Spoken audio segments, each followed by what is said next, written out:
Barrister Parvateesam. మాంసం తింటే మటుకు బొమ్మికులు మెడలో వేసుకోవడం ఎందుకు అంటారు మన వాళ్ళు. అలాగా ఈ భీకర ప్రదర్శన లేకపోతేనేమా అనుకున్నాను. ఒక్క మాటు దిగి ఆ దుకాణంలోకి వెళ్లి ఆ దుకాణ యజమాని ఇదేం పనా అని మందలిద్దామని కూడా అనుకున్నాను. సిగ్గు లేదా అని 4 దులిపేద్దాం అనుకున్నాను. ఇంతలోకే ఆ కొట్లు దాటిపోయాయి. ఆ దృశ్యం మరుగున పడగానే నా ఆవేశం కొంచెం తగ్గి అది ఏమైనా మన ఊరా లేకపోతే మన దేశమా, మనం చెప్తే మటుకు వాళ్ళు వింటారా అనే ఆలోచన తోచి ఇంకా నయం తొందరపడి గొడవ పడ్డాను కాదు అనుకుని సంతోషించాను.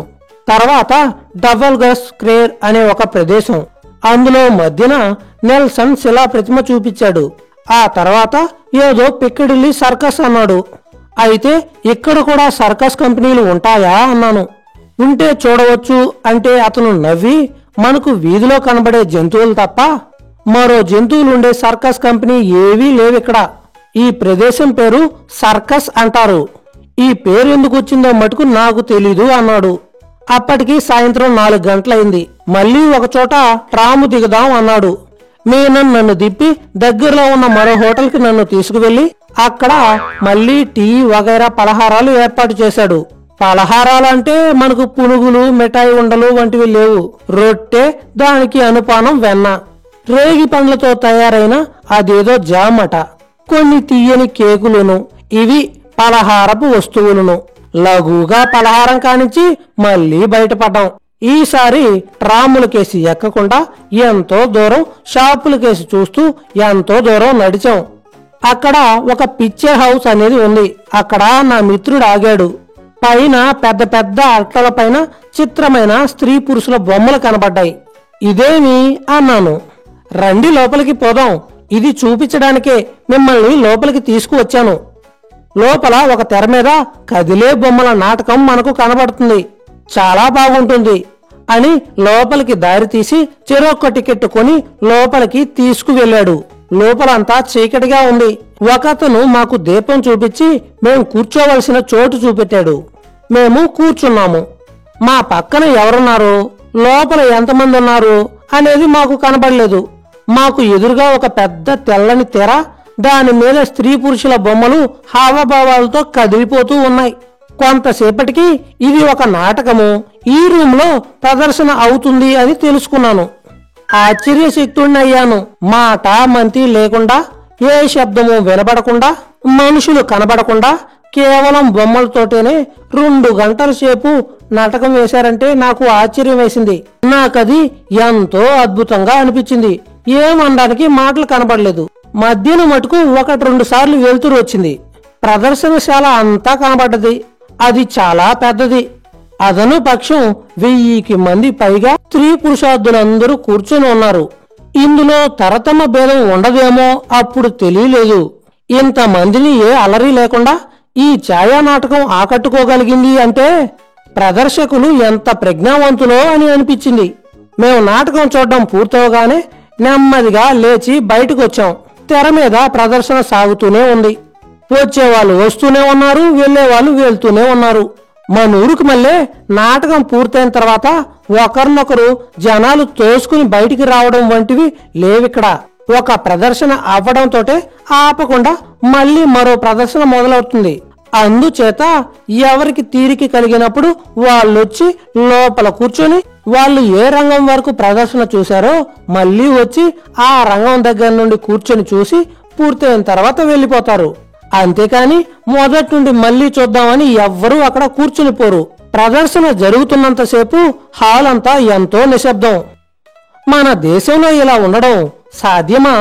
న్యాయంగా తమరు చూడడం అయిపోగానే మన వాళ్ళంతా బయటికి పోతారేమో అని, కొత్తగా వచ్చిన వాళ్ళకి చోటిస్తారేమో అని నేను నమ్మలేదు. వెంటనే వెళ్ళకపోతే మటుకు అడిగేవాడెవని మనల్ని? నాటకం బాగుంటే మరో మాట చూడవచ్చు కదా. ఇంతమందిలో మనల్ని ఎవరు ఆనవాళ్ళు కూడా పట్టలేరు కదా.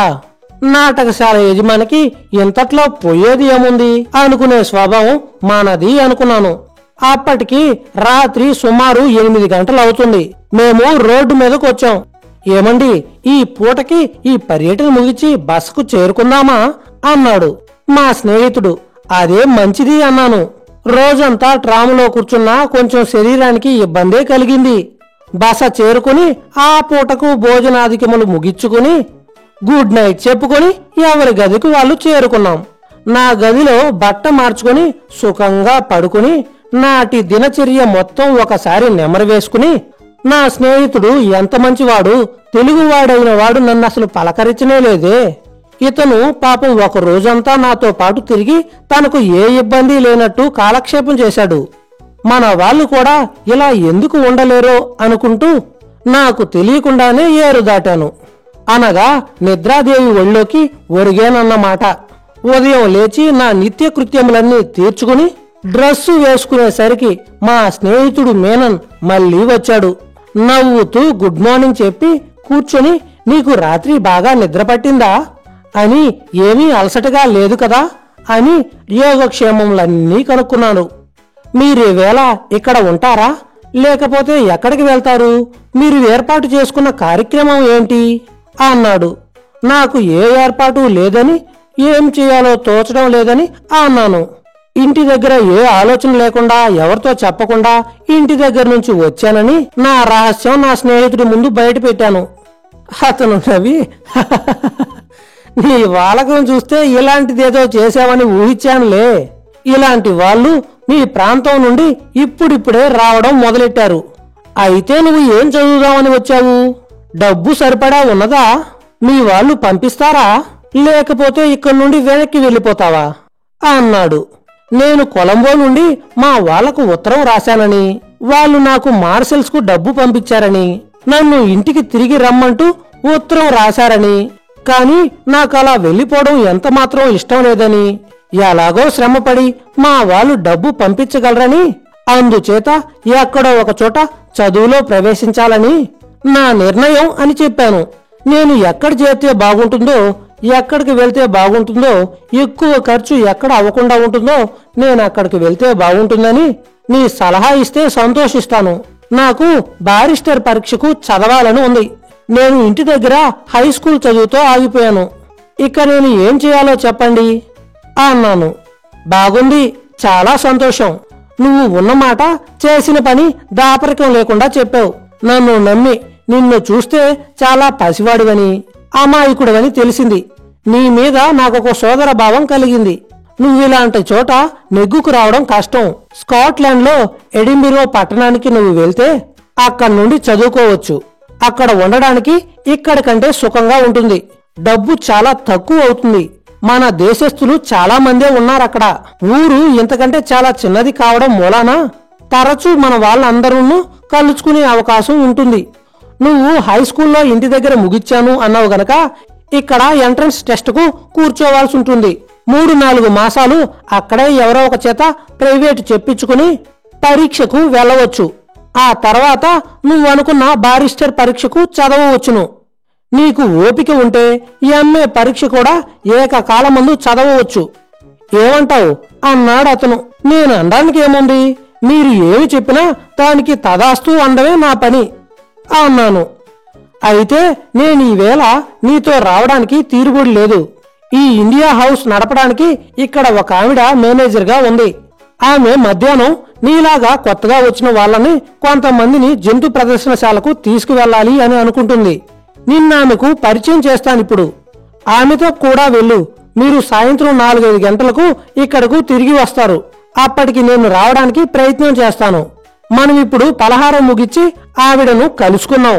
ఆ తర్వాత నా దారిని నేను వెళ్తాను అంటూ భోజనశాల వైపు దారి తీశాడు. అక్కడ మా పని ముగించుకుని ఆ మేనేజర్ దగ్గరకు వెళ్ళాం. ఆమె నవ్వుతూ మమ్మల్ని ఆహ్వానం చేసినా ఆమెను చూస్తే మటుకు నాకు కొంచెం భయం అనిపించింది. గుండె ఒకసారి దర్దర్లాడింది. ఆమె సుమారు 50 ఏళ్ల వయసు మనిషి.